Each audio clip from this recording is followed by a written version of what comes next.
Bessler. Here. Morales. Here. Owen. Here. Sullivan. Lee. McGrath. Here. Okay.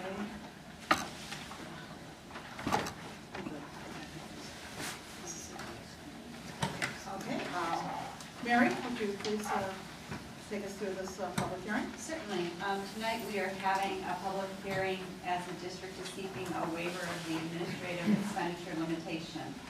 Our bookstores are classified as an internal service, which is one of the functions under the Administrative Expenditure Limitation Act. We violated it because the district chose to purchase 3- and 6-year ebook site licenses, which will result in an overall cost savings to the district and the family, but because those licenses have to be paid in this fiscal year, and then that cost will be spread over the next 3 to 6 years, you see a spike in those expenditures. We purchased about $550,000 worth of site licenses. We violated the cap by $350,000. So still, we are keeping our expenditures in track. This is, in my opinion, an unintended consequence of the functions that they pulled arbitrarily to put under the administrative cost cap. So the process is that we hold a public hearing, we submit a waiver application to the state. As part of the waiver application, we've notified all of our legislatures that we are going for this waiver, and then it will be up to the General Assembly to grant the waiver in the spring session or not grant the waiver. In the event they do not grant the waiver, we are required by law to amend our budget to become in compliance with the administrative cost cap. So I don't know if there are any public comments on the waiver application or if there are any board comments on it. It seems like one of those things where you violate it over here to save money. It doesn't make a lot of sense. What action do we have to take tonight, Mary? In the board packet, there is a motion to approve the waiver application. So is that in our regular meeting? that is in the regular meeting. The public hearing is just an opportunity for us to announce to the public what the waiver application is all about and hear any public testimony on the waiver application. The public hearing was published in the newspaper. The time, the location, to provide notice to the public in case they wanted to come and address the board. Okay. Any public comments at this time? None. Any board comments? This matter was reviewed by the Finance Committee and recommended for approval. Thank you. Any other comments? All right. Hearing none, do I have a motion to adjourn the public hearing? Second, Mary. Take roll call, please. Or, all in favor? Aye. Opposed? Okay, the public hearing is adjourned.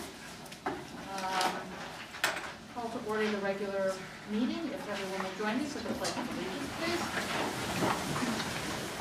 Allegiance to the flag of the United States of America and to the republic for which it stands, one nation, under God, indivisible, with liberty and justice for all.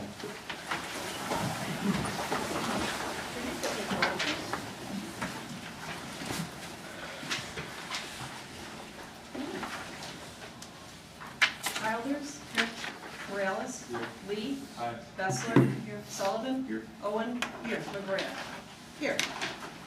All right. Moving on to my favorite part of the night, 207's Best Award for Community Service. We'll start with Maine East. Mike, please. Great. Hi, everybody. I am extremely pleased to introduce 207's Best from Maine East, Olivia Beligi.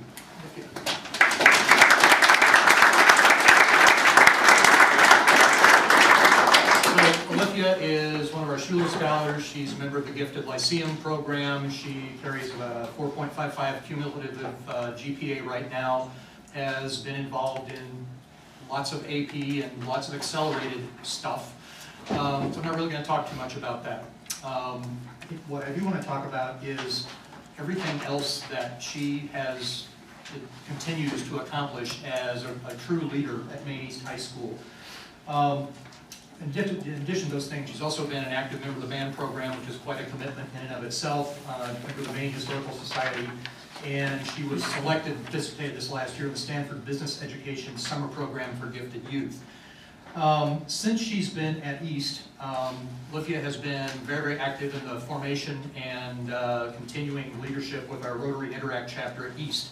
And I think it's over its second year. It's the largest organization at East with over 200 members. Last year she led that group in raising over $7,000 to purchase toys for orphan children. She's organized a 3-on-3 basketball tournament to raise $800 for Rotary International's In Polio Now program, and also helped raise $1,400 for Lurie Children's Hospital. Rotary Interact members volunteered time for St. Luke's Sunday night meal service for the elderly, Wings, and Harbor Teenage Girls Shelter here in the Park Ridge community. Olivia, last year by the Rotary leadership, was asked to put together a mentorship program with members of Rotary, and she created a 30-page plan that she's ready to present to the Park Ridge Rotary and administration. Actually, she moved so aggressively on it. I think John reminded me, I was quoted to just tell Olivia to slow down on this thing. We need to make sure we have everything in place, but she took the ball and ran with it. Co-president of DECA last year, she led fundraising efforts that really helped support the school-based health center. She managed the planning, the staffing of the Demon Depot, which is sort of a thing we have in our cafeteria that sells refreshments and snacks during off-lunch hours. She's been involved in student government and has helped raise over $1,200 for projects by organizing various fundraisers. This year she helped organize the Color Walk 2K14 5K, which raised over $4,000 for Muscular Dystrophy Association. She's led campaigns to raise awareness among Maine students the value of higher education, environmental concerns, worked with Dana Stearns, our college resource, or career resource counselor, on the GO campaign to build recognition of college opportunities for Maine students. Leader and supporter in the philanthropies for the Gifted Lyceum. This last summer she, along with some other students, was down in Washington, Illinois for about a week, helping with the tornado recovery efforts there. And she's worked on a number of community campaigns to raise awareness about domestic abuse. For that exceptional service, the Rotary chapter has recognized her as a Paul Harris Fellow, which is an honor that very, very rarely goes to a high school student. That's typically reserved for adults who make extraordinary contributions to their communities. As a co-president, as a member of DECA, she was actually recently recognized and elected president for the state of Illinois DECA, about 4,000 members.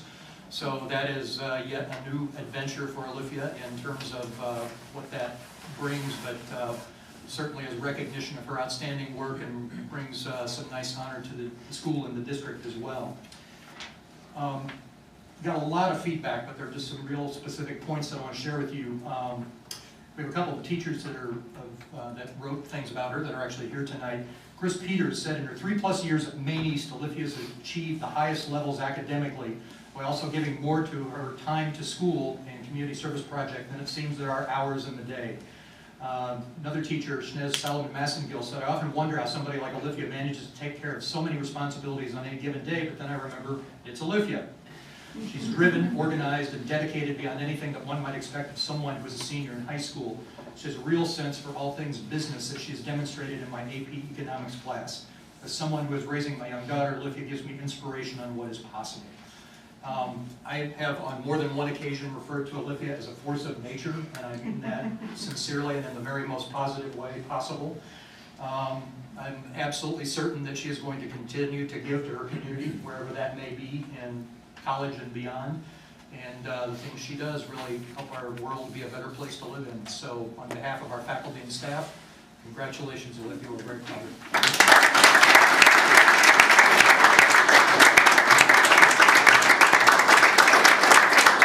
So who's here tonight? Well, my family's here, my mom, my aunt, and my little brother. And my amazing mentors, who I could not be here without, Mr. Peters, Mrs. Salmon, and Mr. Schwan, who have kind of been with me through like everything I've done and supported me and encouraged me. Keep going, you can do it, you can get through this day. And thank you so much. My professor, obviously, thank you for all the support that Maine East has given me to do all these things. Yeah, thank you so much. What are your plans next year? My plans. I have applied to the University of Pennsylvania's Wharton School of Business. I hope to study entrepreneurship and environmental science. Congratulations. Thank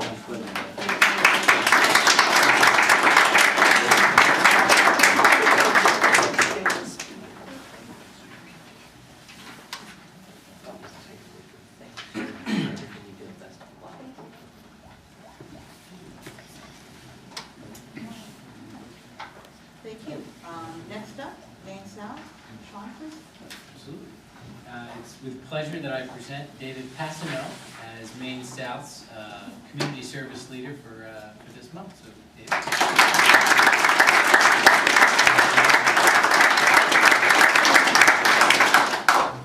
David, like many, I'm sure the other students here tonight, very sound academically. The thing that always strikes me though about David is when I sent out the email to the staff to say, after the nominations had come in, to say that we had chosen David as our honoree this month, numerous emails back to me about what a great choice David is for this award.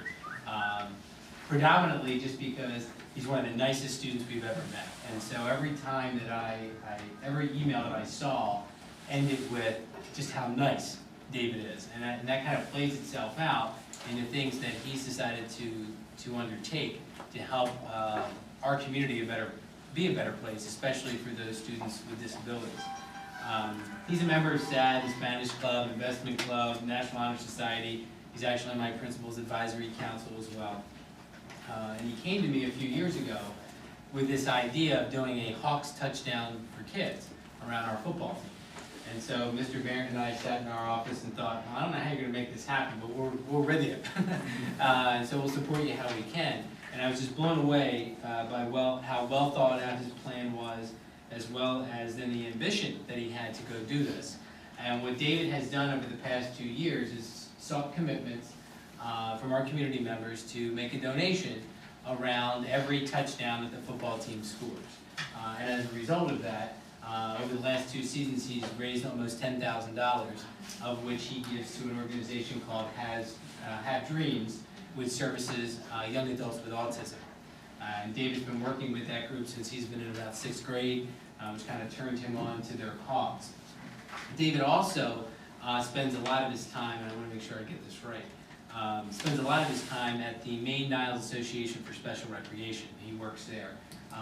Another group that serves individuals with disability and gives them an outlet to build a social network, also physical fitness, and just kind of be together in a very supportive atmosphere, which, as we know, very often students with disabilities don't always have that outlet, and David's part of helping to provide that for them.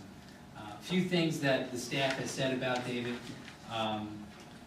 Ms. Kajgarian said, David is a great young man, he's intelligent and is a great participator. He's also warm and friendly. He always has a kind word to say. I really enjoyed having him in my class so far this year. Ms. Cladis, David has been a great addition to the classes that I've had the pleasure of having him in. He's a big business guy, so Mr. Beer here is here tonight too. So David has pretty much taken all the classes he can in our business curriculum. A little theme there, I think. He's confident, diligent, hardworking. However, it's been his compassion and maturity that have really stood out as his most impressive character traits. His dedication to being a positive influence both in and out of the classroom is something that we should all aspire to replicate. And Mr. Beer, David is kind, warm, intelligent. He's positive and calming influence on the class. The classroom culture is better with David in it. He's a quiet leader. When he speaks, the other students take note. And I'm pleased and fortunate to have had him as a student for 2 years in a row now. So David, you left an incredible impression not only on your teachers, but a mark in our community. And I hope you're figuring out a way to keep Hawk Touchdown for Kids going as you graduate and move on and leave that legacy as something we'd like to continue here at Maine South. So with that, I give you David Passano.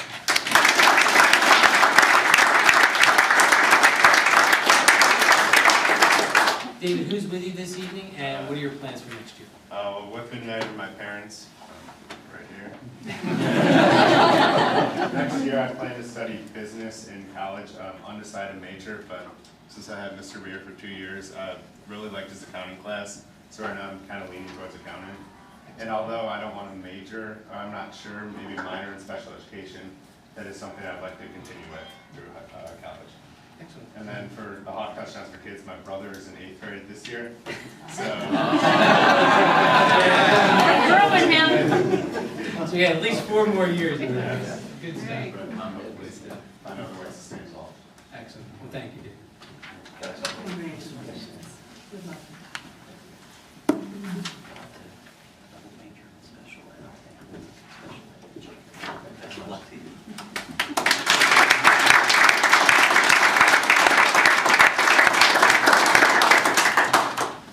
Last award for tonight from Maine West, Audrey, please. Yes, I'm happy to introduce to you Allison Bayro.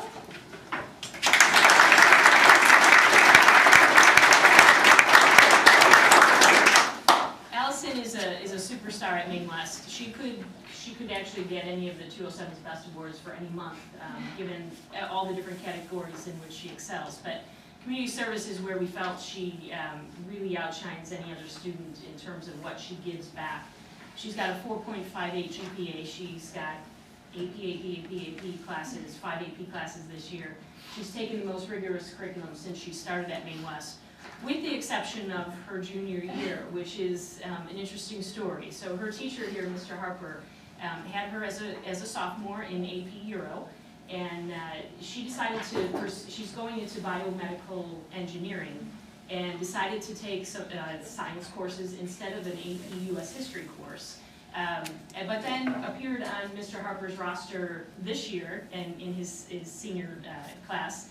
And then Mr. Harper jumped on the opportunity to get her as a TA in his History of the Western World class. So as Mr. Harper puts it, it's been the most rewarding teacher-student collaboration I've ever had in my career. What they're doing is working together not only to do superficial things that TAs often do, student TAs often do, but she's helping with the planning of class and helping figure out from a student perspective how to launch lessons with Mr. Harper, which is a really neat thing. But that's not actually why she's here. She's here because of all that she gives back outside of the Maine West community as well, also within. She's a Warrior Pride mentor. She's on the National Honor Society, Spanish Honor Society, and she's done a million different things outside of Maine West. 70 different hours in the summer of 2013 for Resurrection Hospital. She works very closely with Feed My Starving Children. They've done 5 or 6 different projects with them. She's gone with Mr. Harper's group to Chicago Cares, which is pet therapy for Lakeview Nursing Center. She did that several times in the summer. She's volunteered for Winter Wonderland at Lake Opeka. She is involved with Inspiration Corporation, which helps with the poor and homeless in Chicago with a restaurant-style food service. She's worked at Peterson Community Garden Project in the city recently, helping with their Fearless Kitchen project. And she's worked within Maine West at Meet the Teacher Night, freshman orientation, parent conferences. And she's a leader in our Voice for the Nameless, which is an organization that stands up for different groups who don't quite have a voice. And she raises awareness within Maine West and is a leader within that group. Mr. Swistak said she's a super duper kid, which is kind of an odd superlative, but a really cool one, which really does describe her. We think Allison has found a way to create more than 24 hours in a day, given all that she does. She really excels. He says, he's her AP science teacher, and says, Allison is currently in the most challenging AP science and math courses, and she is more driven than ever to become an engineer. When I asked her why she was pursuing this career option, her response conveyed a sincere desire to want to make the world a better place. And clearly, even as a high school student, she's doing that. So, on behalf of Maine West, we are very proud of you, Allison, and we honor you this evening. Thank you.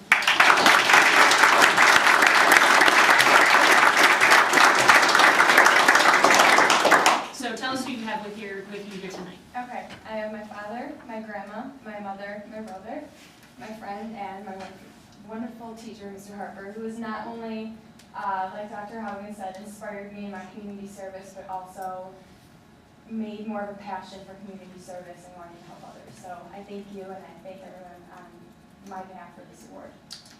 And tell us again what your plans are. Yes, I plan on majoring in biomedical engineering. Right now, I'm not 100% sure on which college I want to go to, but I'm looking at either Northwestern or UIC.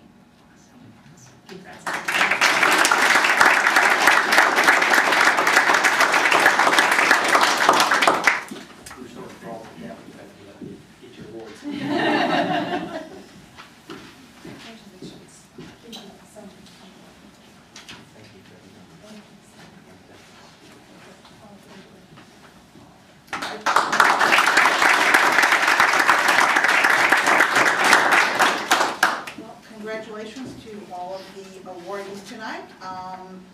please step out into the hall with the principals. Mr. Berry would like to get some pictures, and this is also your chance to take off from the meeting if you've got homework or something else to get more interested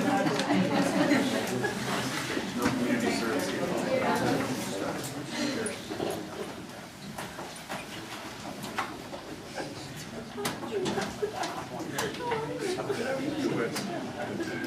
Talking about switching. I know, that's real.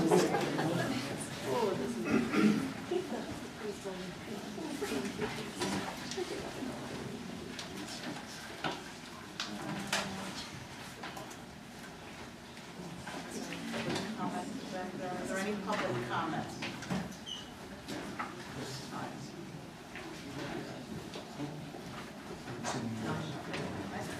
Thank you. Update from the superintendent, please. Okay, I've got just three things this evening. One, I just want to inform you, we had our first corporate roundtable meeting last week with the Displays area businesses. We had 11 folks show up from different businesses in the Chamber of Commerce and in Oakland as well. Dr. DeVarga helped arrange that along with Becky Stewart, whom you've met with her presentation, I think last month or the month before. Kim Jablonski, Laura Cook, and Martha Eldridge Stark also helped us with that. We're going to have one of these for each of the communities and try to build out our career pathways, partnerships.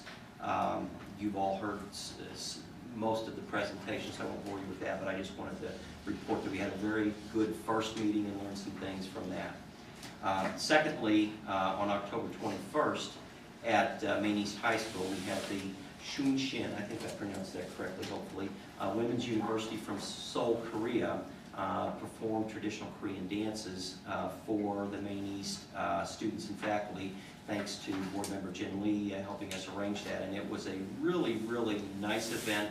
The students were simply terrific, and I think really honored the traditional dancers from Korea who were university students, but they were just absolutely fabulous. It was a wonderful event. We hope to do something similar in the future if they come back.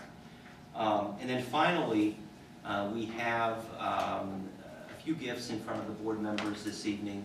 A book that I recently read that I highly encourage you to read. It has a lot of good takeaways. Don't agree with everything in it, but there are some very good takeaways in the book that I think will hopefully help inform our future discussions. And the chocolates as well. Those are because November 15th is Board Appreciation Day here in the state of Illinois. And we have a sparse crowd today, but we've got some important people who are with us, Johannes and Mike in particular, and our students here. And I think Johannes and Mike can concur with what the rest of the cabinet feels and understands, particularly those of us who have been here for a while.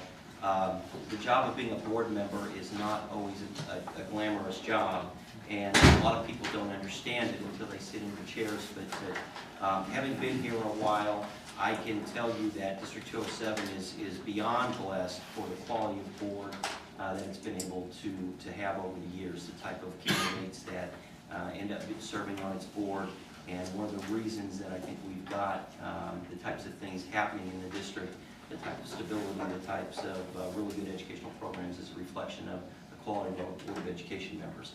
So, probably should have done this first, we'd have more people clapping, but I want to take just a quick moment to recognize our Board of Education. Since we won't see you on the 15th unless somebody schedules a special meeting, I want to thank you on behalf of our cabinet and community for everything that you do.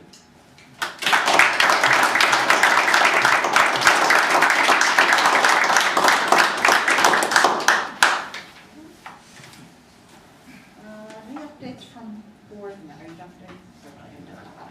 Updates from board members? Yes, I have several, but I'd like to start by saying I will always work for chocolate.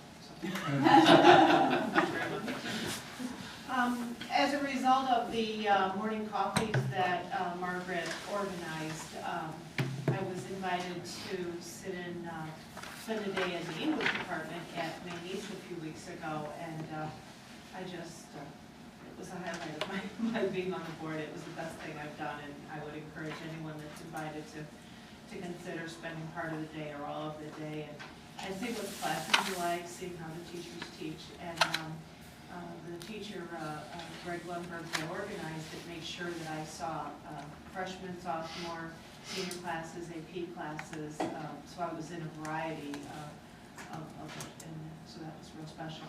And then Saturday, I was invited by District 63 to be part of their strategic planning session, and I was very happy to serve the day with Dr. Pressler, and we had Barbara Toney from the Illinois Association of School Boards be the facilitator, and highly recommend her work. And it was organized, open thinking, present and past students were invited. It was a wonderful experience, and I don't know if we ever do strategic planning. I haven't known it from last year and a half, but very, very well done. About how many, 100 people were there? I'd say probably 70 or so. 70, I mean, a big crowd organized in a good way, and a nice experience. Any other board comments? We have a report from the Education Committee from October 16th. Yeah, as I remember, we discussed it at the board meeting, the career pathways, and Barbara, I don't think it would hurt to emphasize it again, how valuable it is, and Dr. Pressler even referenced it at the strategic planning session. It's like have legs. And I would say that it's different for us this year. Ken has referenced several times that, and it's in the minutes too, that it's a significant pivot for District 207, but an important one for us to focus on this Career Pathways Advisory Council and the work that we hope is going to come out of that to help all of our students from when we get them in as freshmen and maybe even before when we're dialoguing about them as 8th graders to start thinking about what their interests are, what the job market is out there that will be there for them 4 or 5 years hence, what opportunities there are for shadowing, for mentorships, for internships, and really taking a hard look at some of the data that's there related to jobs, related to college debt, and the realities of the intertwining of both of those. So we're pretty excited about some of the conversations that are starting with us and with outside businesses through these roundtables that have been referred to, and also some of the conversations internally that we're having with our guidance departments and our curricular areas as well. So more to come on that. But that was, as you referenced, an introductory meeting for the Ed Committee, just to start thinking about some of these things with us. Thank you very much for the update. Finance Committee, October 23rd, Sean? We had a full committee there. All the committee members were in attendance. We had 6 items that the committee reviewed. First of which was the increase in health insurance. It's regulated by the faculty contract, and we're following that guideline that was enforced there. As Mary already talked about, we have the request for waiver for the administrative cost cap because the purchase of the multiple year licenses exceeded the 5% limit. The third item was the annual resolution on the PTAB representation, requesting that Forensic Radillac represent 207 as well as 62, 63, 64. Property tax appeals. Next item was the cap and gown purchase agreement, and the final item was establishing the 2014-2015 tuition costs for the district. All those items were reviewed by the committee and recommended to the board for approval. Okay, thank you. Anything else to add there? Next up is the monthly status of finances. Mary? In your board packet are the financial statements for September. September marks 25% of the year completed. The expenditures and revenues are in line with previous years. Revenues will trend a little bit higher than that 25% benchmark now because of taxes which are collected in August. On the expenditure side, they'll track a little bit lower than that 25% because September 15th is the first pay for many of our 10-month staff, so that catches up at the end of the year. So we're right where we should be for this point of the year. I'll entertain any questions that anybody has in the September financial statements.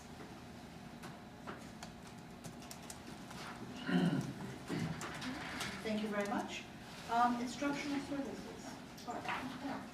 Well, at this time of year, we normally bring to our report on the advanced placement scores and statistics, and you probably have more information here than you know what to do with. But I'm going to give you 5 or 6 things to think about as highlights and then see if there's any questions. First of all, in the last 4 or 5 years, our overall enrollment our district enrollment has gone down over 500 students. And yet during that same time period, we have increased as a percentage of our enrollment, our AP participation significantly. So as you look at this data and see the ups and downs, I think that is one big takeaway, is that we've had a goal to open up our curriculum, our rigorous curriculum to more students, and that has been reflected in each and every building, even though there's some blips up and down, but that somewhat depends on whether their enrollments have gone up or down. Approximately 19.5% of our enrollment takes an AP course, and they achieve a mean score of 3.42, usually over a score of 3 is a score that many colleges will accept for credit, and we have about 79% of our exams that are yielding a score of 3 or higher. It's not a mandate for our students to take the AP test. They take the course, and we strongly encourage them to, but they're not mandated to actually have to take the test. I think it's also important to note that across the nation, with this push for students to take AP tests, there has been some pushback from colleges where they are taking fewer and fewer of these scores, or they're raising their bar on what the scores are that they will take. So some of that message, I think, is also getting through to some students and maybe influencing whether or not they actually sit and take the test.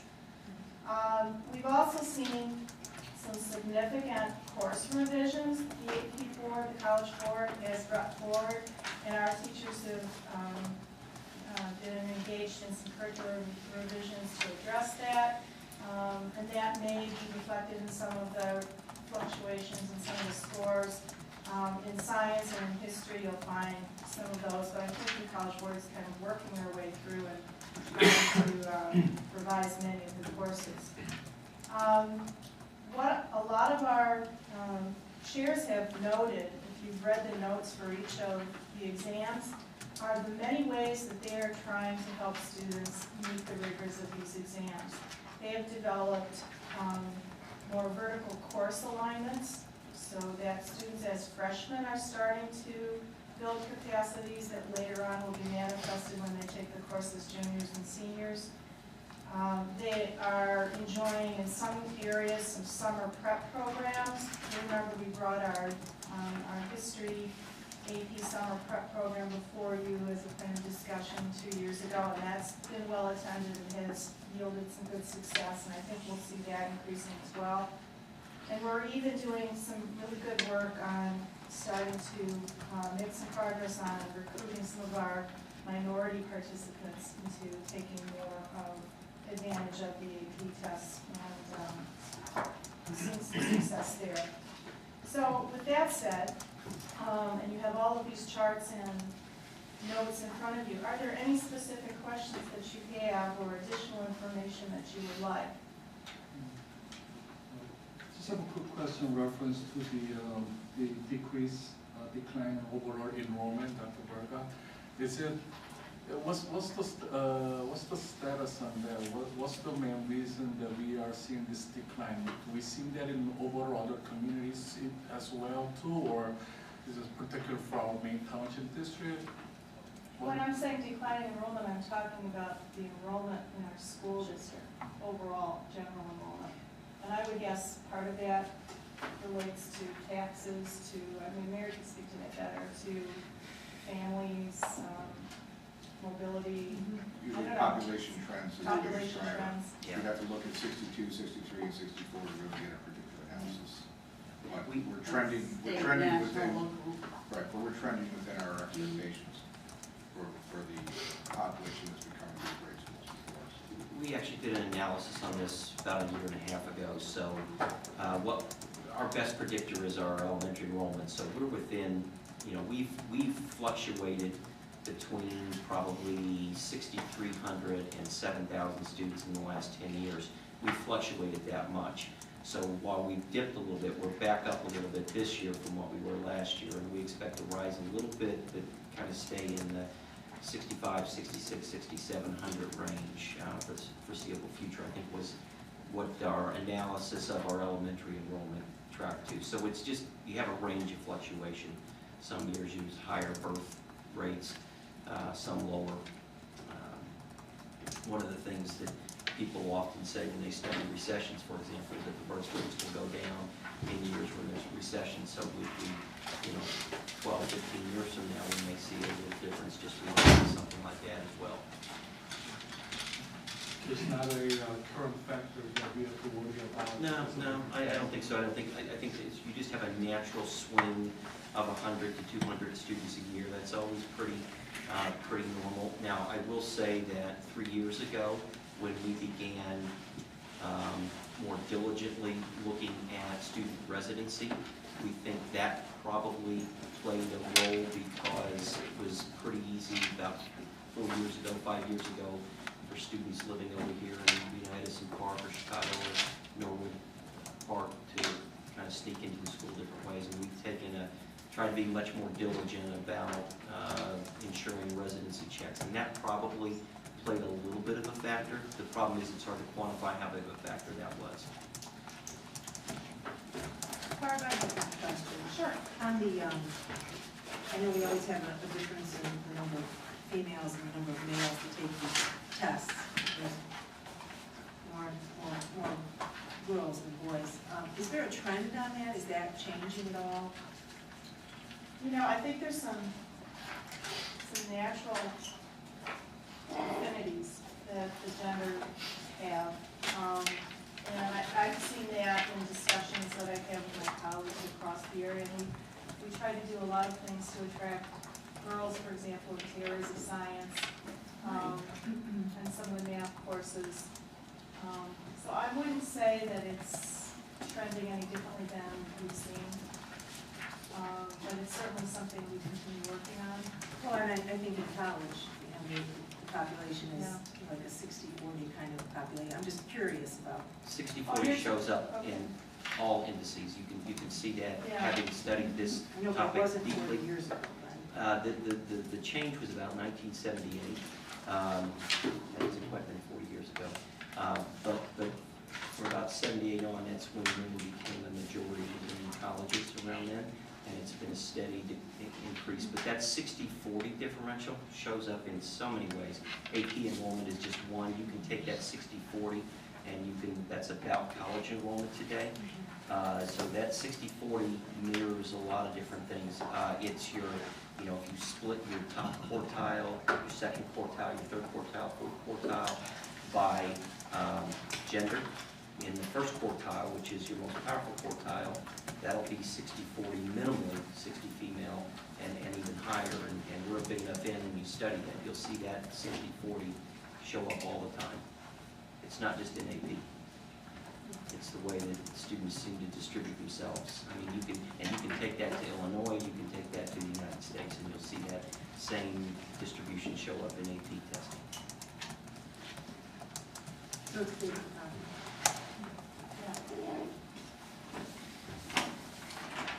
Barb, I just have a couple of comments. There were some areas in math where I saw some results that I thought were a little challenging in AD Calc.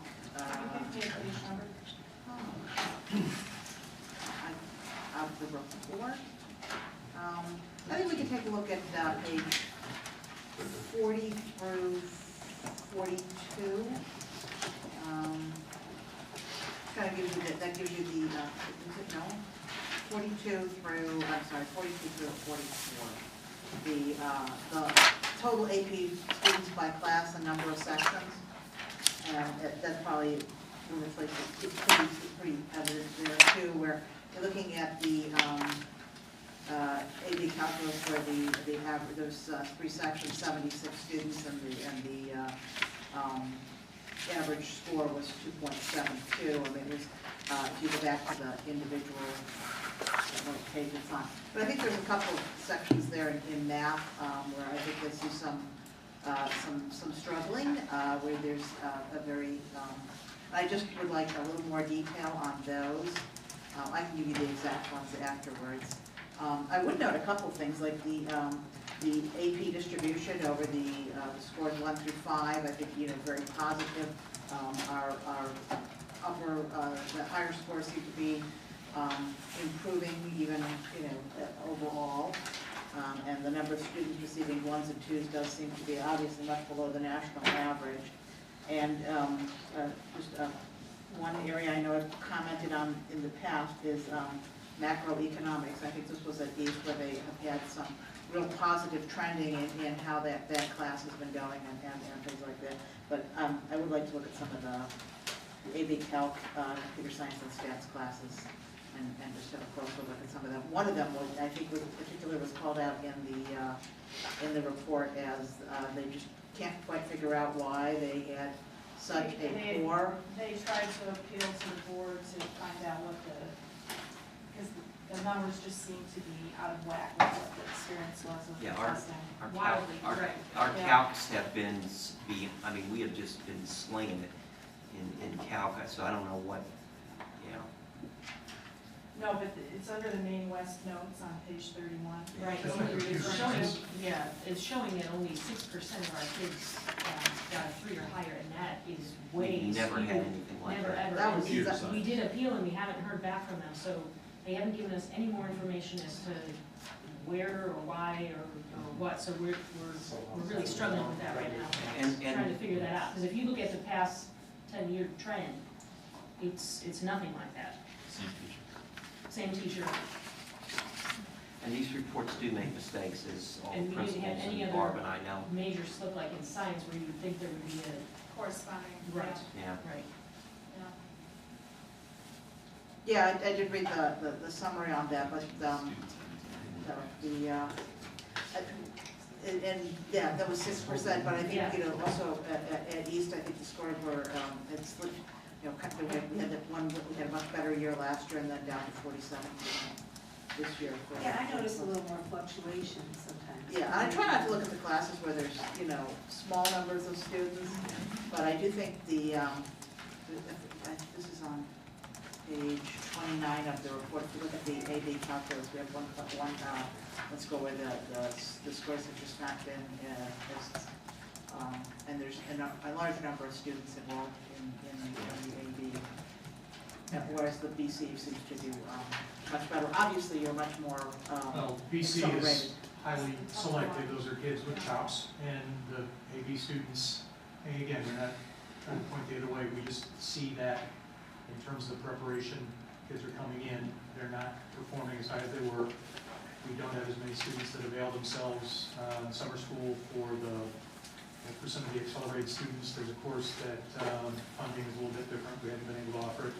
We don't have the kids that are coming in, and we don't gatekeep. So they end up taking the course. We think they still benefit from the course, but we're not satisfied with those scores on AB. We actually have fewer kids, so we have started to suggest that maybe this is not the best place for you, so we don't have as many students enrolled in AB as we have in the past. But those 3 areas, it's statistics and computer science, also just they're coming to us from a variety of backgrounds. But again, yeah, so because you did have a much larger number of students back in 2006, 7, and 8 with much higher performance in AB, and still approximately the same number of students as you have in BC. So the 3 sections, I do just wonder if it's section by section it's the same teacher, or what? Because you have less students now than you had at 8 or so years ago, 7 or 8 years ago. In that course, yeah. And again, 7 or 8 years ago, the kids were coming in to us, entering as freshmen, performing quite a bit higher. Okay. And again, we've got an articulation next week with Gemini, and actually starting to articulate down to the elementary. So as we look at the adoption of Common Core, it's really significant in terms of what's happening in math, because Gemini is saying the same thing to the elementaries about, we know the kids aren't performing where they should be when they come in, and they know that they have work to do to get them up to where we would expect them to be coming in as freshmen. We have Gemini 2 or significant, 3 years? pardon me? Is it 2 years? Is it- 3 years. It's 3 years, so it is a middle school. Yeah, 6, 7, 8. Yeah. They call it junior high, but it's in yes. So, again, we're aware of it, and we've got supports in place. We don't have, we have significantly fewer failures in math overall when you look at the whole spectrum.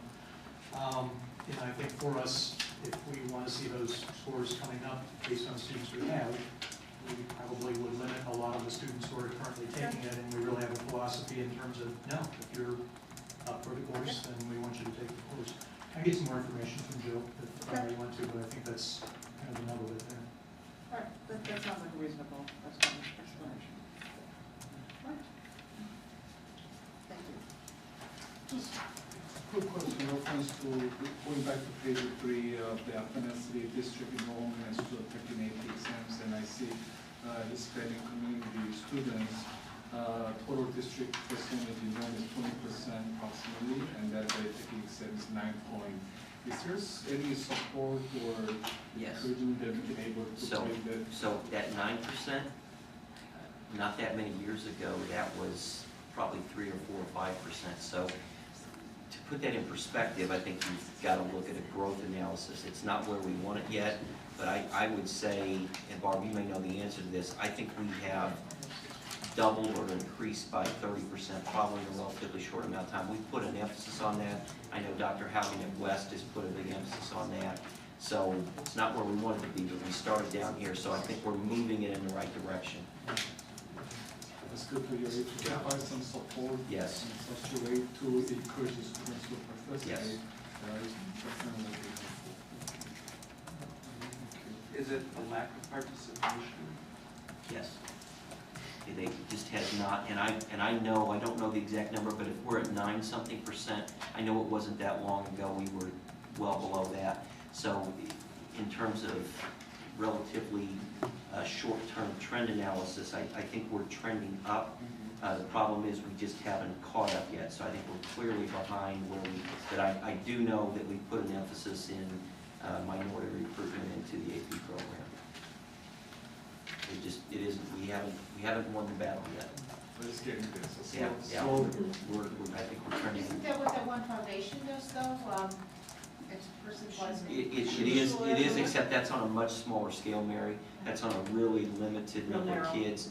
So to do this, to impact the way we want to, we've got to get a much broader population. And frankly, it isn't just East, a lot of it is also getting the West students where our largest Hispanic population is as a percentage. But I know we are trending in the right direction.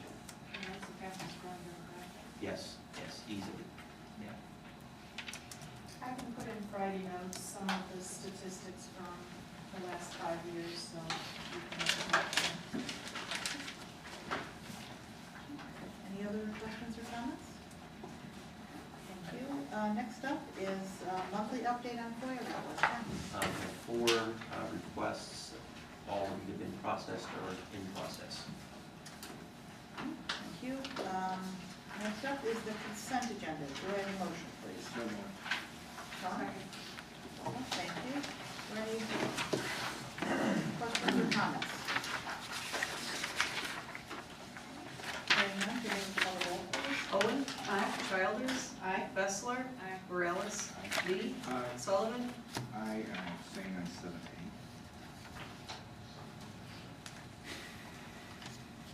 And McGrath? Aye.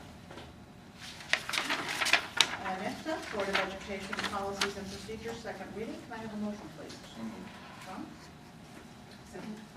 Thank you. Greg, will you take us through these, please? Sure. Second reading tonight for some changes to job descriptions. The Director of Communications and Community Relations, those job description changes were basically because of the changes in responsibility with the FOIA law responsibility that person now has, and also the residency that's new to that position. So we've updated that. And then the remaining job descriptions for the assistant principals really stem from the addition of the new assistant principal for teaching and learning and the separation of all these different job responsibilities. So with those changes in the responsibilities come the changes to their job description. So the policy committee these were shared with them 2 months ago. Okay, are there any questions or comments on the second reading? Okay, hearing none, will you take the roll, please? Lee. Childers. Aye. Bessler. Reales. Owen. Sullivan. McGrath. Aye. Next up, school calendars for 2015 through 2018. Have a motion, please. So moved. Second. All right, Greg. I want to speak to this only because this is slightly amended to a previously approved calendar. It moves the start date back from August 12th to August 17th. Greg and I, and actually Carl's been involved a little bit, we've met with all 3 of the center districts, the main center districts. This proposed calendar gives 62, 63, and 64 a better window, they believe, to align with our calendars. And then it also is sensitive to some of the input we got back from community members. So we're bringing this back with a slightly amended look. It still accomplishes the completion of finals before winter break. And it's a slightly pushed back start date, and we believe aligns better with the chance for the elementaries to align. We are bringing it a month early so that the elementaries who just emailed me today wanted to know if we were going to get this done tonight. So they're waiting on us to hopefully move their committees forward. Are they thinking, are 62, 63, and 64 thinking of that for the same schedule? They believe that this schedule gives them the best, they each have their own internal process to go through, but they believe that this model gives them the best chance to do that. For 2015? Yes, the same year with us. The district, the superintendent for District 64 came up to me at an event last week and asked about it. She was could possibly be ready. Yeah. She emailed me today, so. And are the changes, I know now there's Columbus Day is off, and it's a holiday. It's back to the holiday. Yes. Yeah, back to the holiday, and then starting the 17th to the 12th. I didn't sit there and compare. Is there any other changes? There's a few other substantive changes, but we unbalanced the semesters a little bit, and why we did that is because we have so much more testing in the second semester. So it's never been a 89-89 or a 90-90 because your second semester always has your Prairie State or EPAS testing and all that. Well, on top of that this year, we've got 9 days alone that are impacted by park testing. So we have a little bit more imbalance, and then there are a couple of other little mechanical things. We shortened the winter break. That's another piece. So we'll actually end before Memorial Day, where the first proposal I think had us ending a day or 2 after.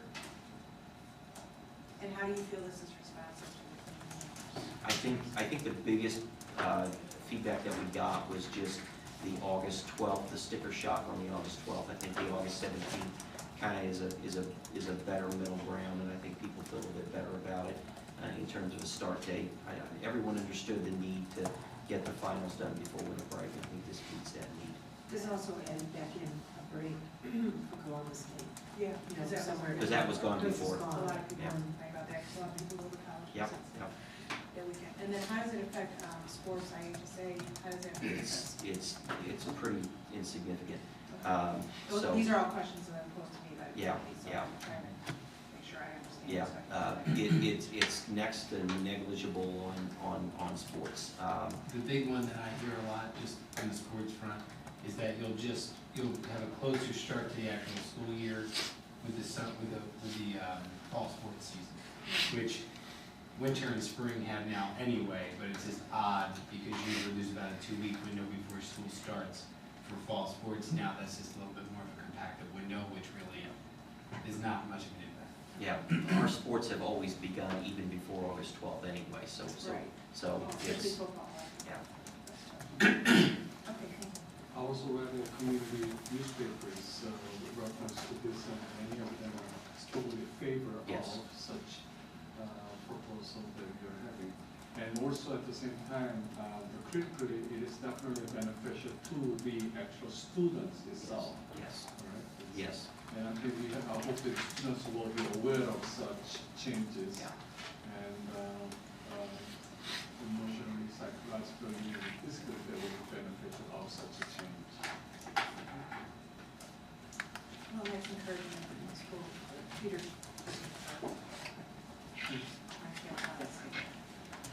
And actually, are we not the first one in a way to change such calendar? No, we're actually behind the curve in action. I've said this many, many, many times.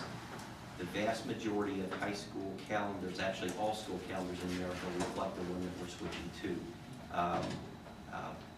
So even schools in the Chicago area have switched to this calendar. There's a few Niles around us. There's several around us that have switched. But this calendar is more common with what you'll find across most of the country. A lot of colleges start that weekend. Yeah.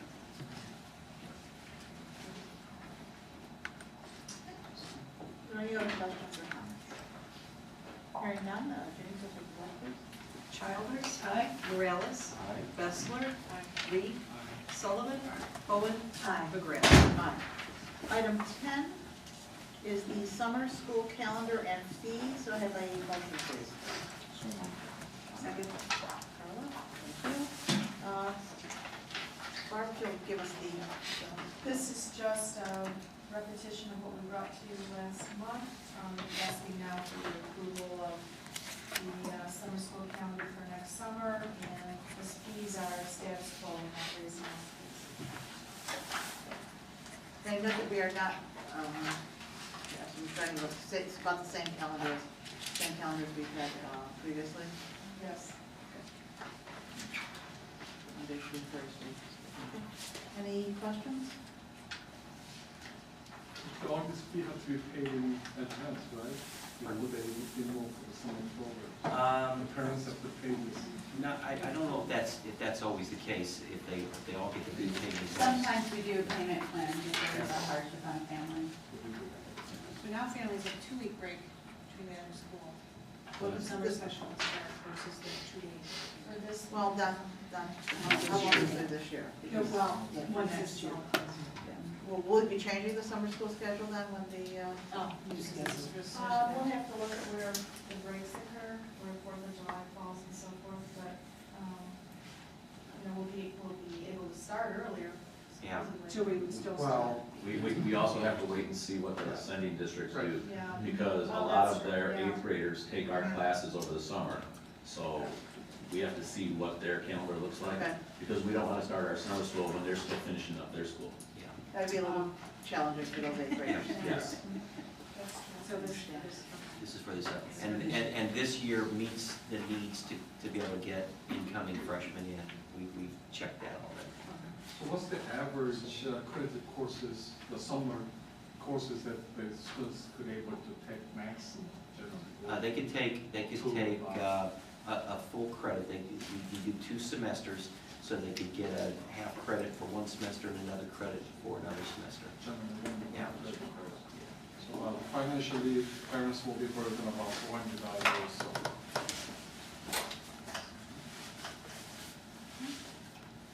Just a point of, not a question on my part, tuitions have remained the same because the associated expenses are about the same?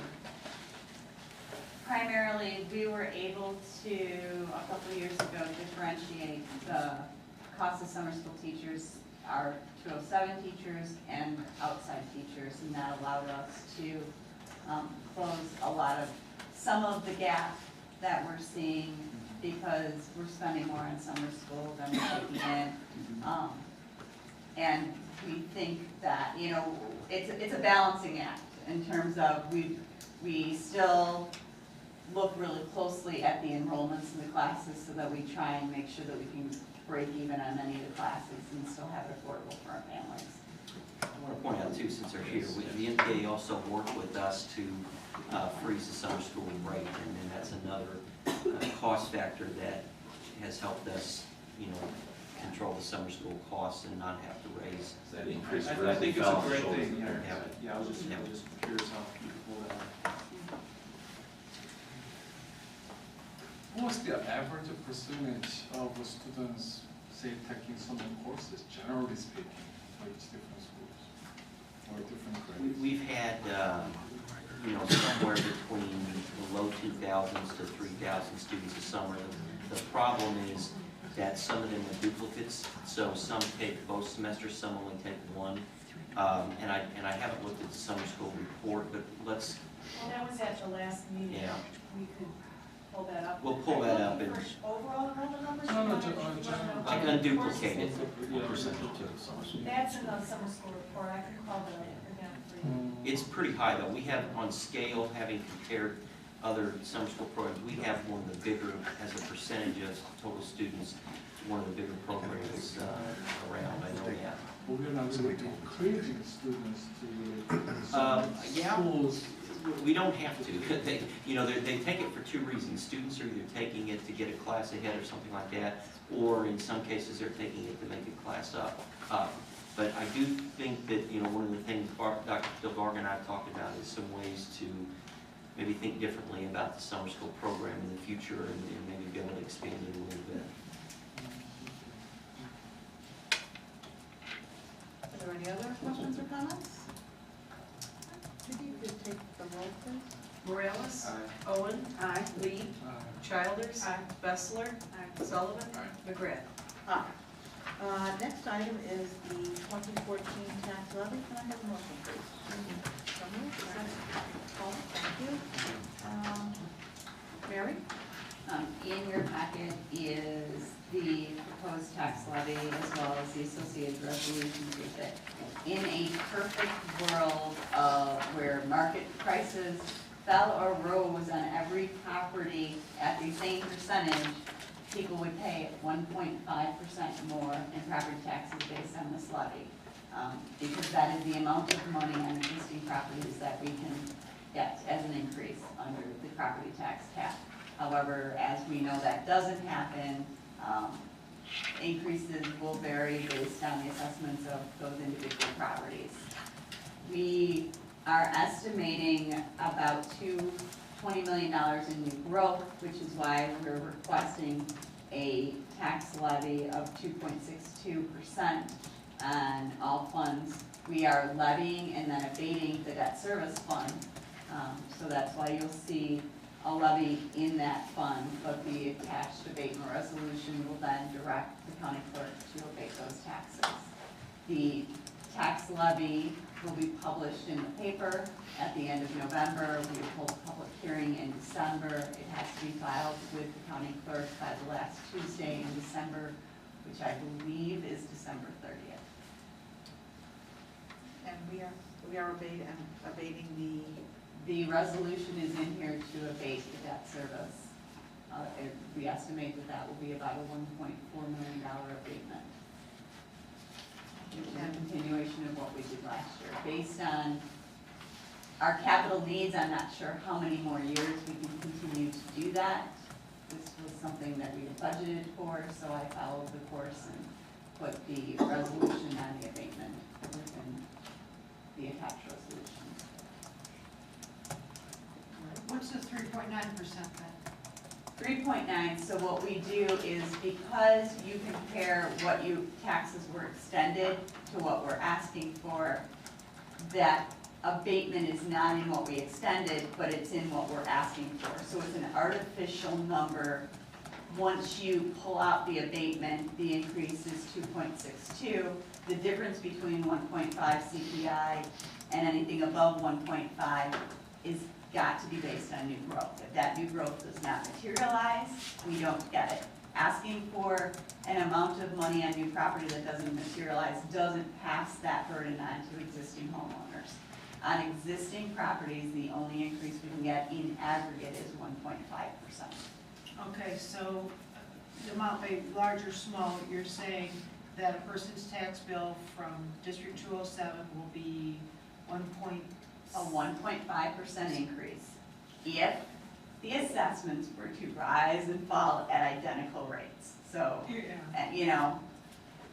aside from what your assessment does, if your assessment of property were all even, the average tax bill would go up 1.5% because the amount of money on all existing properties coming to District 207 will be 1.5% more.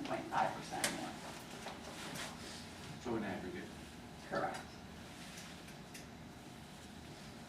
I always refer to it as a pie. The pie will grow by 1.5%. Your individual property is a slice of that pie. How big or small your slice of the pie is based on your assessment relative to everybody else's assessment.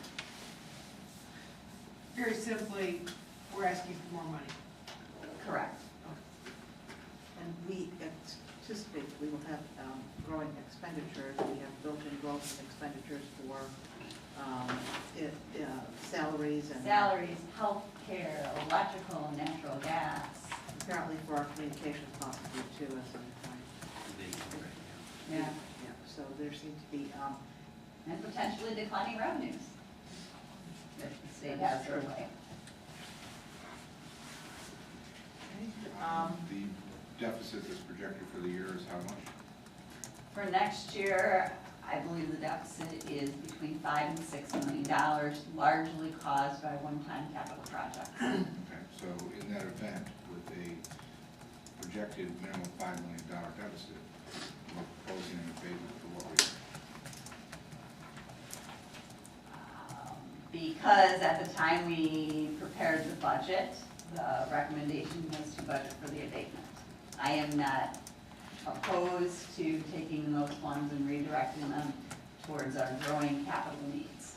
And when you refer to growing capital needs, you're talking about the major construction projects we have going on in the district. Major construction, I mean, we have one major construction project, and I would refer to all of the other projects as maintenance projects or replacement projects, because when you replace a 50-year-old boiler, it's not, I mean, it's something that you have to do. It's not an addition of capital. And our major construction project in the next year Is the Maine West Athletic Edition, which puts everything except a field house out of the area, fondly referred to as the field. and the projected cost of the Maine West Athletic Edition? Is about $10 million. Is the abatement amount equal to the 1.6? No, we estimate the abatement to be about $1.4 million. And the 1.6 was right at the bottom? Of the 1.5% increase. So we are asking for $2.8 million more. We expect $2.3 million more. And if we didn't abate, it would be half of that? No, that doesn't, the abatement would increase it to the 3.7. If you look at the proposed tax levy schedule, so you can see we do both a total of non-cap funds and then the debt service. So if you include the debt service, we would expect to receive $3.7 million more, because we received $0 in 2013 on debt service.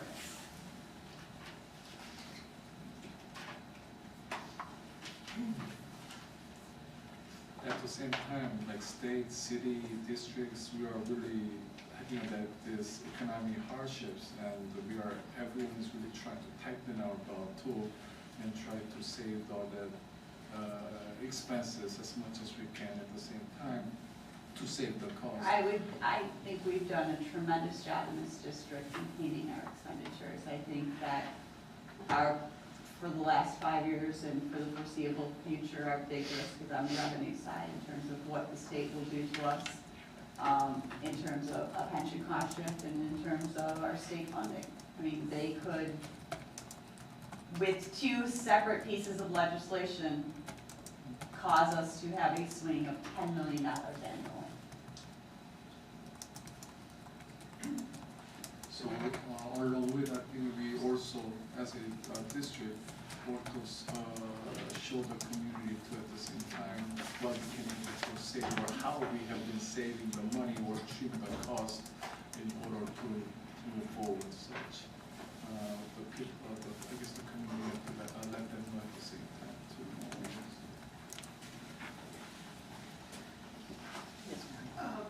When we vote, I just we're gonna vote, I'm not gonna explain my vote, so I'd like to say now, I commend you completely. You were fantastic in what you do and how you work, and all of the staff. My feelings on this is that more we have to find more, and I don't believe we can go to the taxpayers for it. So I cannot support it myself. We're not going to taxpayers. She's actually abating $1.5 million back to taxpayers. I'm hearing that we're going to be asking for more money when I ask the question, so maybe I misunderstood. We're not asking for more money? On our base levy, we are asking for 5% more money and any additional funds on new growth. If new growth doesn't appear, we're not entitled to get that money. Heard that, got that, yeah. But at the same time, what we have done to recognize, instead of doing a zero levy, which when the state, and I'm gonna say when, because I don't see the state economic picture increasing, when the state takes away our revenue or passes additional expenditures on us, we will never be able to increase they will not allow it. So to do a zero levy, you are giving those dollars away forever. The reason we chose the abatement is that on debt service is that we could abate debt service and continue to ask for it in future years. So that at a point in time where it came that we could no longer afford to give that money back to the taxpayers, we would have the ability to then collect what we are entitled to collect all along. And the dollar value of the abatement is how much? $1.4 million. And the projected revenue of the proposed increase is how much? Without the abatement, it's 2.5. So it would then be 3.9 if we were to choose not to abate. 2.7, yes. So 1.4 plus 2.5 is 3.9. No, 2.3, I'm sorry, that's 2.5. No problem. What's in writing is the 3.9. Correct, because you have to, Yeah, you have to right. ask for it and then abate it. It's two separate transactions. Which is just for the board's edification, one of these things that Mr. Lays had worked out as a compromise in terms of our desire to return as much money as we possibly could to the taxpayers. While protecting our ability to Maintain our base. because of what we believe will happen to us in the future. And if we pass this tonight, are we then, vote on this tonight, are we then obligated? This is a proposed tax levy. The board is required by law to pass a proposed tax levy 30 days prior to voting on a final levy. In December, the board would come and vote on a final tax levy, which would then get filed with the county clerk. So this is kind of putting the community on notice. This is what we plan to do. And then December, we give them an opportunity to talk about the plan, and then the board takes action on the plan, accept an action. And as you've respectfully said, we don't even have to do that because it's under the 5%. But in the Correct. spirit of sharing and disclosure, we're going to be talking about it. Correct. This is not final approval, this is kind of an intent to. Correct, an intent to levy. If we change anything, once we adopted this though, can we change it later without having to? Yes. You go down. Yeah. You certainly, as you said. There's no reason to go up. You should have done it anyway. The cap. But is the that's there. abatement in here? The abatement is two separate transactions. So you have to ask for the levy, so we are asking for the levy for debt service. And then we are directing the county clerk to wipe that levy off. Should we Should decide we to abate choose this? to do that?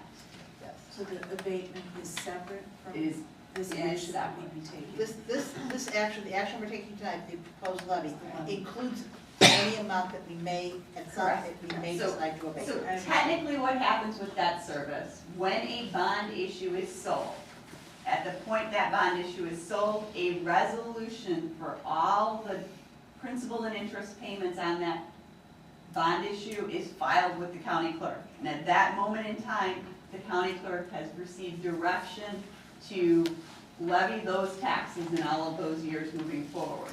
We then must direct them, if you're going to abate taxes, wipe out what we told you to do 10 years ago and do this.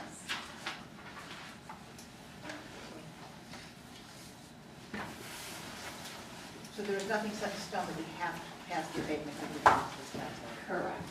We have options at this point. Okay, so but the intent at this point in time will be to do both. To pass the levy and in the future That's what's being presented. pass the abatement. I question the abatement at a point in time where we're going to be, $5 million Yes. in the hole. yes. However, you know, it's a reasonable compromise in terms of conservative fiscal management. Even though we're turning around and making a $10 million capital improvement, we can still make that $10 million capital improvement and minimize the impact on the taxpayers. Okay. So that's the reason I would be voting yes for it. Okay. And I just like to say that it is right when you say capital improvement, but it's something that should have been done a long time ago, so it's not like we're making some special thing, we're putting in something that should have been there 50 years ago. But it wasn't. Right. We can't control what the board did 50 years ago. I just don't want it to Before us today. appear as something, oh, let's do this, we feel like doing it, it's something, in our eyes today, in my eyes, it should have been done a long time ago. Well, and it doesn't. I don't want to lose sight of It it. doesn't even get us to, it doesn't even get us to the rest of it, which should Right. have happened. So We are the only high school district in this area to attempt to play for a capital plan out of reserves instead of asking for a referendum. Good, good. And it's But- only but- through good fiscal management that we. Correct. we I can mean, see but there is only such- so much that we can do. I know, you are phenomenal at what you do. But this, and I framed this question before for the members of the board, but I think the question is, particularly if you want to also abate, how sustainable is that? Because we've committed to 3 older buildings. District 207 is not going to go build any new high schools anytime soon. So there's a cost for the upkeep of mid-century and early 20th century buildings. And the question is, how long is spending cash sustainable? So I think at some point, we're going to have to wrestle with that question in terms of, do we do a borrowing extension again? Without rehashing, you know, the tax caps arbitrarily set that your borrowing capacity was limited by however much debt you had then. The district actually went out and borrowed $1 million just to have something, compared to the scope and scale of 211 and 214, both of which have $10 or $12 million of borrowing capacity a year.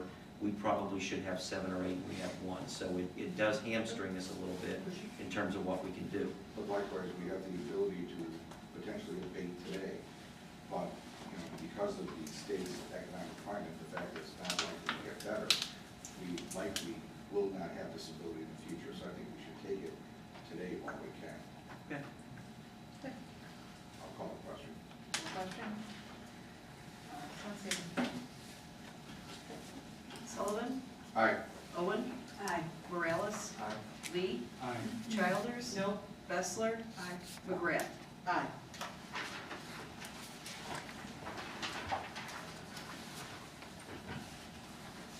Okay, item 12, insurance renewal. Can I have a motion? Ron? Second, Mary? We are recommending that the board approve the insurance committee recommendation, which the finance committee is also recommending, on a 4% premium increase and some plan design changes as our 3-year rolling average per employee per month exceeded our 5% cost trigger that is in our MTA contract. I want to commend the work that the insurance committee does. It's difficult decisions.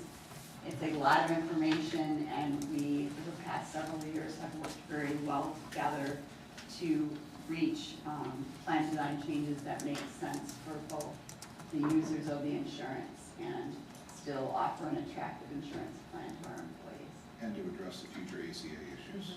Yeah, I mean, the Affordable Care Act has certainly not been affordable for us. The number of fees and reporting requirements that have been thrust upon us is not fun. I think the insurance committee does an absolutely incredible job, because by the time it gets to finance, it's a very clear picture, with concise option.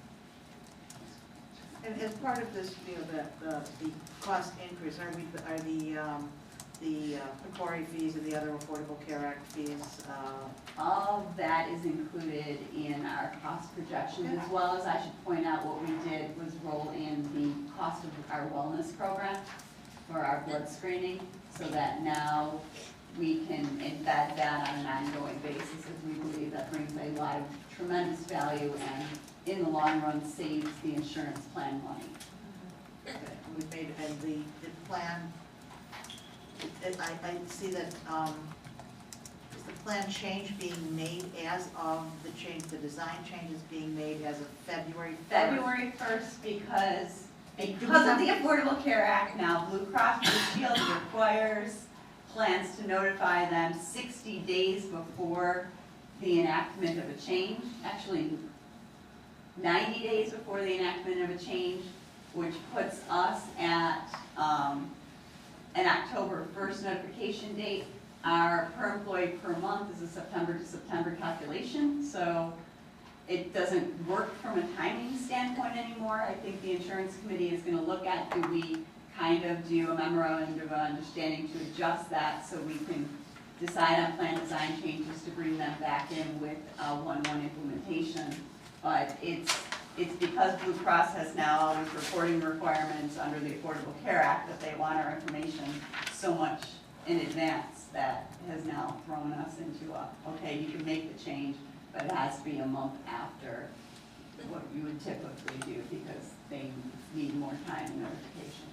Well, obviously, there's some things that have to be effective as of January 1st, aren't there? And We are doing the premium increases as we've traditionally done, and those are actually on the December 15th paycheck for a January 1 effective date. what about the elimination of things like lifetime maximum? Those have already been eliminated Okay.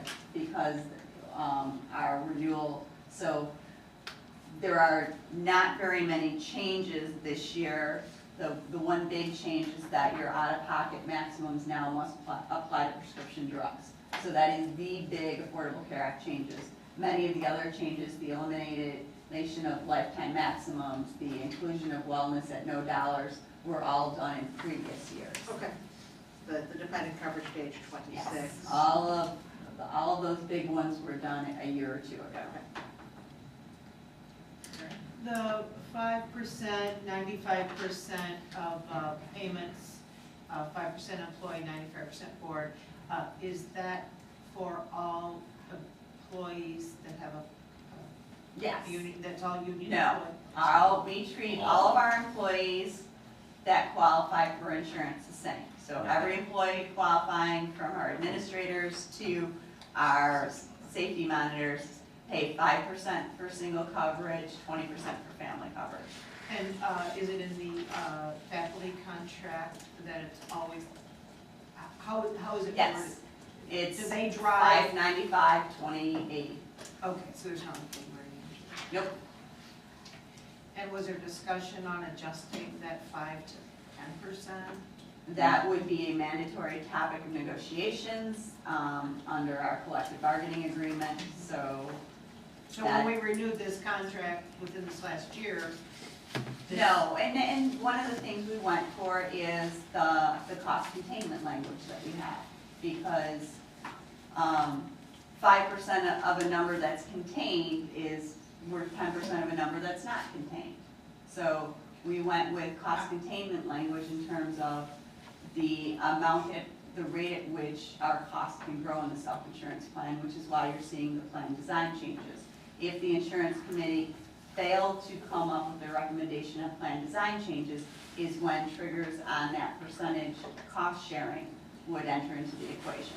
So when the contract is negotiated, the collective bargaining contract, whatever is decided there then automatically passes on to any other employee that's not a That union is member? how we've done it, so that in benefits for our employees, we treat everybody the same. The board controls the plan overall. The insurance committee, with participation from the MTA, helps pull together the recommendations. The recommendations are subject to the approval of the board. Once the board turns around and makes the changes, it applies to all employees. So board policy sets the percentages on every, I believe it's in the board policy. So when the insurance committee recently met, this wasn't discussed because the contract with the teachers was already set? The contract language says we have to attempt to do plan design changes to recoup the amount of money first, and then if you can't do that, then you change the percentage of the premiums. We were able to make plan design changes to accomplish that, so we didn't have to go to changing it from 95 to, let's say, just 90. But there is a pathway to do that if the insurance committee doesn't work. So the board does have the ability, should the insurance committee not be able to make the design changes. And so it's been a good working Correct, mechanism. and one of the reasons that the insurance committee has always done the plan design changes is another layer of the Affordable Care Act is the Cadillac tax. So while we could say, okay, we want to negotiate a 10% payment for single coverage and 90% now for the board, if we don't contain the overall premiums, we will hit the Cadillac tax, and the district will be responsible for an excise tax of 40% for every dollar over that Cadillac tax language. Therefore, it is in the district's and the employees' interest to make sure that we do containment measures to contain our overall premium instead of just doing cost shifting. So it's about saving a big, when we did calculations of what the Cadillac tax could cost the district, and the language is such that you cannot pass that cost on the employees. The district would be responsible for it. If we did not contain our costs, that number could go to $5 million a year. It's not simple. It is not simple. What? Yeah.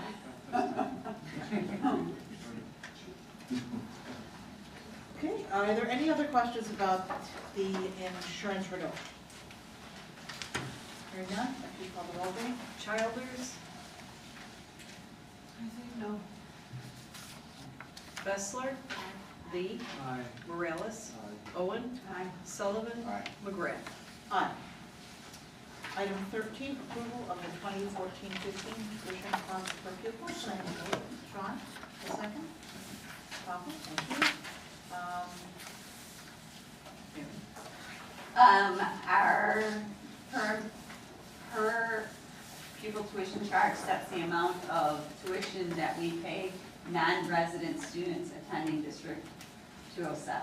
We do have a handful of them, and it increased this year because our enrollment dropped and our expenditures increased. We are still amongst the lowest tuition costs for people in the area. Okay, are there any questions? Sure, why are we still the lowest when you had the opportunity to adjust that figure? How did you come up with only the 10% increase? We don't adjust the figure. It is a formula driven off of the expenditures that are calculated on the AFR. Okay. And student Actual cost enrollment. analysis. Yeah. And it's also a year in. And in- because So it's all regulated? Yeah. It's all regulated, and we are the lowest because we spend less per student than most of the surrounding districts. Okay. Several $1,000. So you're saying they probably have 20,000 for out of district? Correct. Or We're saying- Miles is 22. We're saying we're absolutely efficient in how we spend the dollar here. Correct. Well, and I didn't say it before when we were talking about tax levy, we are, and something we should be proud of, we are probably the only entity within Maine Township whose share of the property tax pie has actually shrunk in the last 10 or 12 years. So in terms of fiscal responsibility, I think this board has traditionally been very good stewards. And Harris was always very proud of the fact that we were about the only one to turn around and raise back the taxpayers. Yes. Are there any other questions on the tuition cost per pupil? Defect? Call the roll, please. Sullivan? Aye. Morales? Aye. Lee? Aye. Owen? Aye. Bessler? Aye. Childers? Aye. McGrath? Aye. Next item is waiver administrative cost cap. Have a motion, please. I so move. Mary? Any second? Sean? We had the public hearing about this. Are there any additional questions at this time? Hearing none, if you'll call the roll, please. Morales? Aye. Lee? Aye. Bessler? Aye. Owen? Sullivan? Aye. Childers? Aye. McGrath? Aye. Item 15, approval of request for proposal, an RFP for caps and gowns. We have a motion. I so move. Mary? Sean, second, thank you. Questions? Mary, if you could. We went and requested cost proposals for caps and gowns that the students paid for. We received 2 responses on 5 different gowns. The 2 lowest gowns were less than $1 apart, so we let the students pick, since they're paying for it, which cap and gown they liked the best, and they picked the Herb Jones Keeper gown, so that is what we are recommending. And it's $16.85 per year for Per year? this year and next year. For this year and next year, then it's Jump to $17.25, and we are currently paying $24.75 or $25.25, so this is a significant So we're savings to saving our money students. and still giving away the cap and gown. Correct. And you're lowering the cost. And we are lowering the cost of kids. Common theme tonight is let's save money. I'm just curious, how did they pick? What was this? Was it- Well, actually, the gowns did fit, I mean, they're 2 different styles. One's pleated here and one's She didn't pleated ask. here. So, they picked them, we put them on, so we said, here, I gave them to the school, I said, here are the size kids that need to put this gown on. They can tell which one looks nicer. I mean, we certainly had our opinions here on which one, one was more forgiving than the other. So, I don't think board members may be thankful for as they wear one to graduate. So, yes, they did, which didn't surprise me. And as you said, we're passing that on to them rather than paying $25 for commencement fee. We always pass the cost on to them, now we are passing a lower cost on to them. any other questions? And if you'll call the roll, please. Owen? Aye. Bessler? Aye. Morales? Aye. Lee? Aye. Childers? Aye. Sullivan? McGrath? Aye. Resolution on the Property Tax Appeal Board. So moved. I'll second. Transit and, Yes. Very seconded. just want to make it clear that this is a joint partnership or retainer with 62, 63, and 64, which is what we've done for a number of years. This allows, do you have the motion? Yes. Yes. Okay, I'm sorry. This allows Francis Bradlett to intervene on the property tax appeals board cases. This intervention pays for itself tenfold. We do an analysis on this and bring it to the board later this year. Without this resolution, they could not represent us on our claims before the property tax appeals board. This is a tremendous cost savings to the taxpayers of our community, because what it does is it prevents erroneous assessment reductions on properties that would then shift the cost, the tax burden to other properties within the district. Are there any questions? Hearing none, Jenny, will call the roll, please. Lee? Aye. Owen? Aye. Bessler? Aye. Childers? Aye. Morales? Aye. Sullivan? McGrath? Aye. Next up, calendar items. Calendar items, are there any, The important one is the 15th, which we recognize tonight. You have school here tomorrow? Pardon? Is your school here tomorrow? Sure. Next week. No, because a lot of the schools are closed on election day. Because it's Oh, just- election. You know, and part of it is because they're still having elections inside schools, which, in my opinion, is a little off myself. Great. Oh, that has nothing to do with this school because it does. Well, and do we still have it down in the auditorium? So, yeah. So that they'll come into the gym. But they encourage you to close school. You're actually encouraged to close Yeah, school. quite a few of the, I know 63 schools are 64 as well? They gave my house the last so it's cause for tension.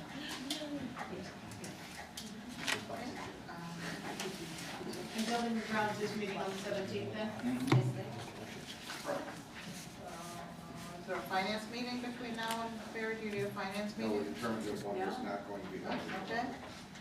She's so far ahead with all of her homework that it was a mess.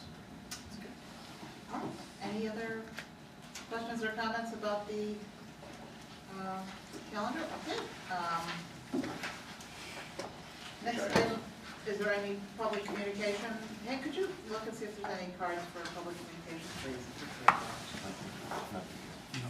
No. No, okay. All right, next up is closed session. Can I have a motion to go into closed session for item A, student personnel, the placement of individual students in special education programs and other matters relating to individual students. Item B, review of closed session minutes. Item C, appointment, employment, compensation, discipline, performance, or dismissal of specific employees. And item D, probable, imminent, or pending litigation. So move. Sarah? Carla? Roll, please. Childers. Bowen. Lee. Bessler. Sullivan. Morales. McGrath. Aye. All right, we are in closed session.